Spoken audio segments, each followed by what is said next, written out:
We're gonna be doing a blend door actuator on this here Raptor. This is a 2014 model. Basically, it's gonna be the same thing. There's only one other difference. It's gonna be this right here, but we're gonna go ahead and solve that right now. It's out of our way. Now it's just like every other F-150. The only socket you're gonna need is gonna be a 7mm. There's gonna be 2 here and 1 down here. This, you just need to get this out of our way. So just unplug everything in here.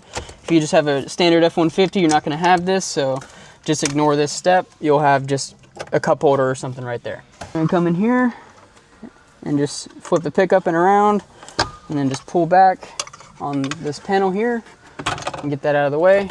There will be another panel right here where it says Sync Microsoft.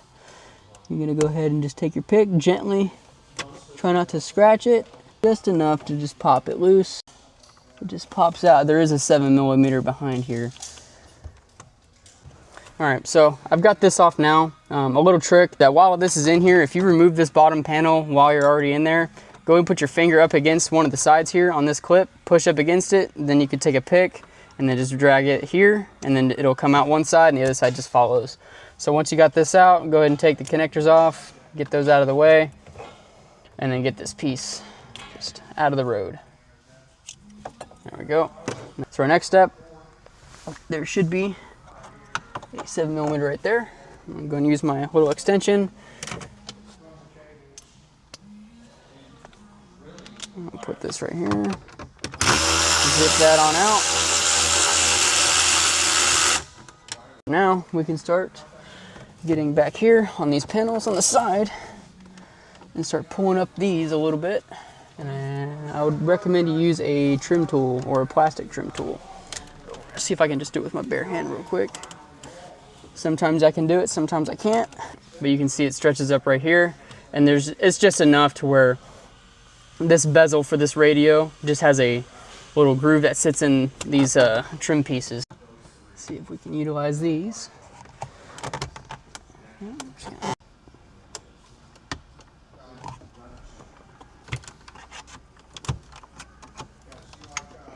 Just like that. That should be just enough to sneak it out. Now I need to do the same to this side. Stretch these a little bit just to get these out. There you go. There we go. Just like that. Now you don't have to remove all that crap like the instructions tell you to. There you go. Your radio bezel is out. We're going to remove your radio. We need 4 main bolts on that, and we'll get that thing back. 7mm. 7mm. That's all you're going to need on this job.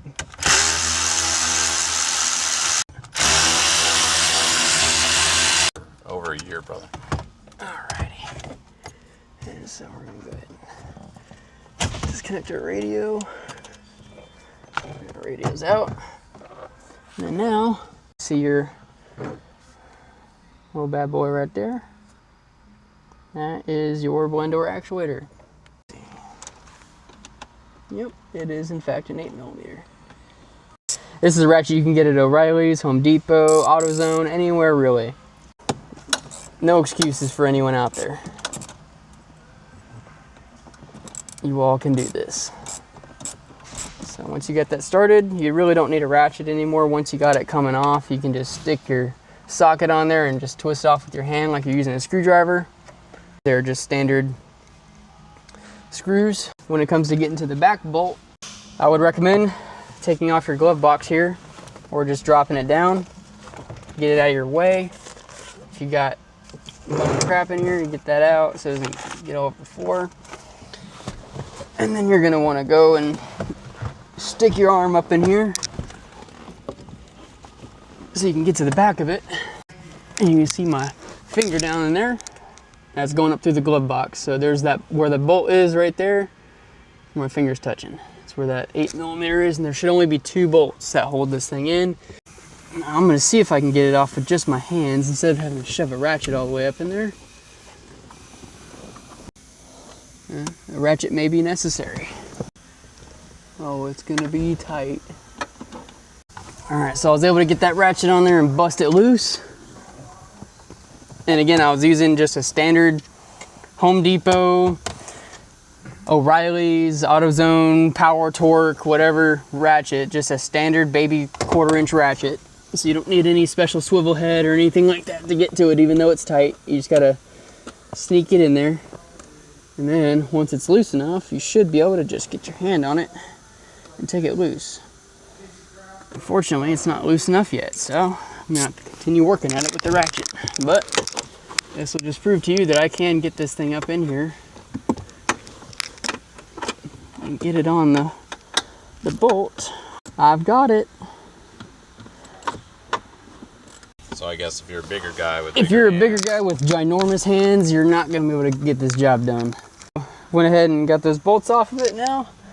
Now you can either go in right here and grab it, but for the sake of the video, I'm just gonna go ahead and go up in here and pop it loose so you guys can see. And just wiggle, wiggle, wiggle, pops up. And then connector still plugged in. I would recommend you pull this as far as you can without having to pull the connector. That way it's easier to put the connector on the new actuator. That way you're not in there kind of having to fight a connector getting it out. So push that back and push it down and pull the connector. And there you go. You got yourself an actuator.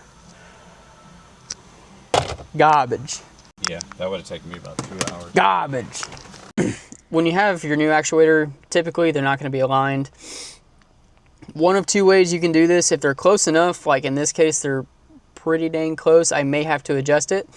But the way I would usually go about adjusting these if they're really far off is you will take your new actuator, you'll plug in your bezel here, you'll go in and just plug in your AC controller, and then just don't plug in the actuator all the way, just kind of put the plug in there. If it moves to where you want it, awesome. Unplug it and then set it in there. And then once you plug it in, it'll run through its own sweep and then auto adjust itself. But in this case, it's close enough to where I think I might be able to just sneak it on up in there from the top here. And we'll see if I can get that flat part to come around and I can just turn this door. That'll make my life very easy. See, that door's at the maximum it's gonna move. And swing this thing into place. There we go. Now I should sit down where I need it to sit. All right, now it's in place. I'm gonna go ahead and sneak the connector on there. There we go. I got it to sit down. Now I can take the actuator back out and then plug it in. And then now it's just a matter of sitting it down in its spot. There we go. Just like that. Just reverse order of how you installed it. And then I'll put my hand up on the actual socket and just hold that in place while I kind of do whatever I need to do to move this ratchet back and forth.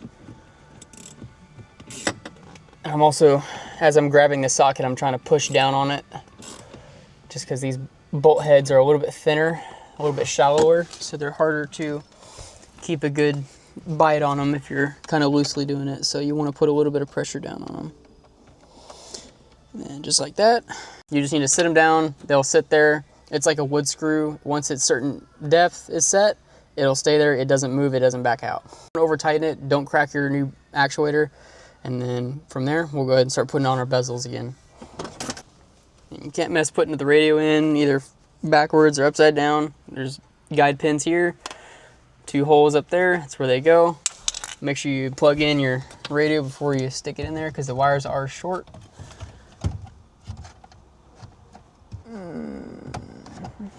Get that plugged in. Your radio may be a little bit different depending on what model you have, but it's basically all the same. Maybe smart to use a magnet just to set them in here, but I don't feel like going to get one, so I'm just going to use my hands. There's 2 started. Definitely do not start these with an impact. If you're going to use an impact, start them with your hands. These are thin brackets. you can easily start messing stuff up or breaking plastic. So I highly recommend you use just your hands. And if you're going to use any kind of electric assisted tool, use only an electric ratchet. Don't use an impact. Unless you're very used to using an impact, then go for it.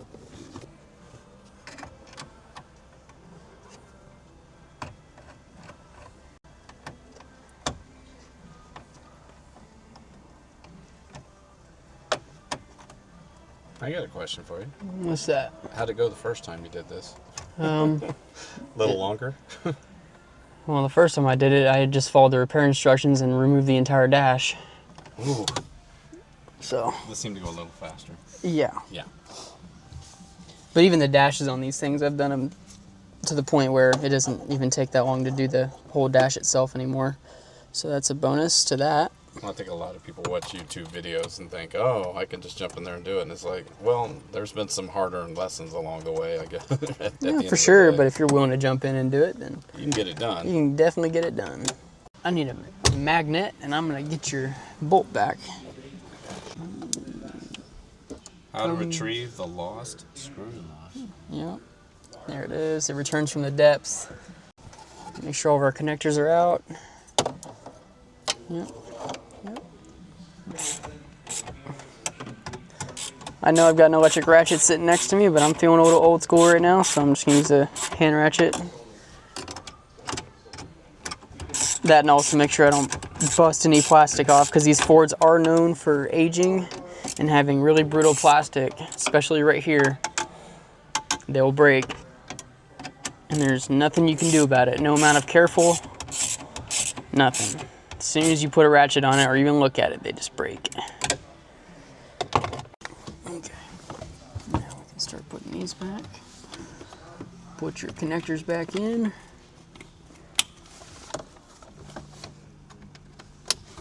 Two on the back, on the bottom. Feed your two auxiliary connectors through the plate.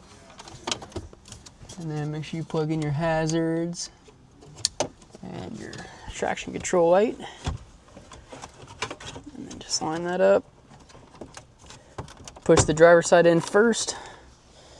Pull up on this trim. And it should just pop in there. Just like that. Now you can put your 3 bolts back in.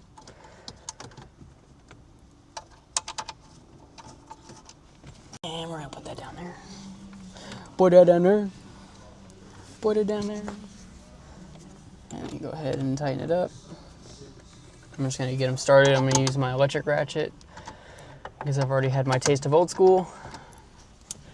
And I'm ready to go back to the new school.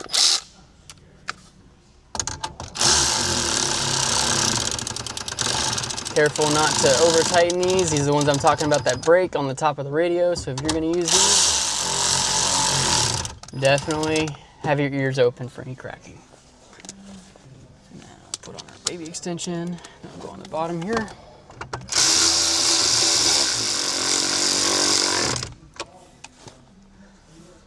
Now we're gonna grab our little trim piece, our Microsoft, plug that back in.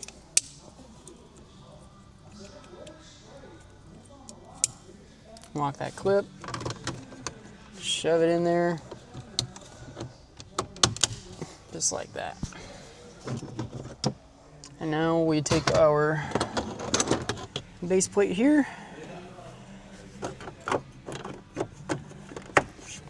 just like that. Take your hands here, and we're just gonna push those back into place.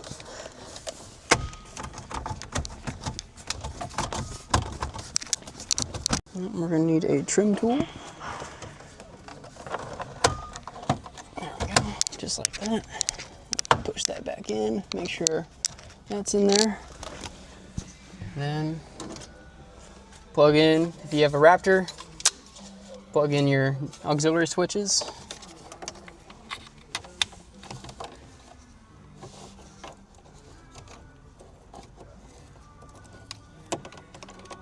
They will cooperate with you. One thing I'll tell you, if you're on YouTube watching this, then you should definitely, like, you know, you could take a picture of the wires beforehand, so just in case if you get to that step and you can't Yep. remember, it's always a good idea to take pictures along the way. Especially if you're the big hand guys and definitely have to pull that dash to get it out, then most definitely. Yeah, that's a whole other issue. But just like that, we're done. Go ahead and put your key in.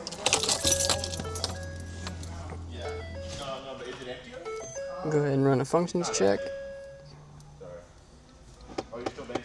So we still got a click going on. And we have another actuator that's out. Change our temperature.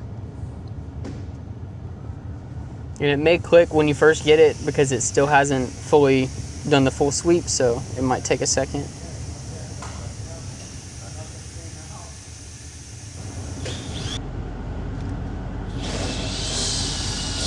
Very nice. No more clicky. Let's see if this side will click. So this is a dual climate zone. There's going to be 2 actuators that run each side. And they're not clicking anymore. Thank God. So you just run it through a cycle? Yep, you just go hot, cold, hot, cold, hot, cold. Cycle the key off. And that's it, you're basically done. There's no real special procedure for learning these things in. If you do have a Chevy and you end up changing the actuators, there is a process you can run. You have to have a scan tool. It won't do it just on its own, but for the Fords, typically no. There is no special way to do it. You just run it through its cycle, let the actuator get accumulated or acclimated to its sweep cycle, and then you're done, just like that. So, yep. That's what it looks like when you've done 100 of them. Or more. Or more. Well, I don't know. Exactly. I've lost count. All I can tell you is I've been listening to that thing for so long. And as I said on a previous video, thank you, Ford, for using a cheap plastic piece that required all of this. I just want to tell you, this is from a guy that's owned many Fords in my life. Thank you, Ford.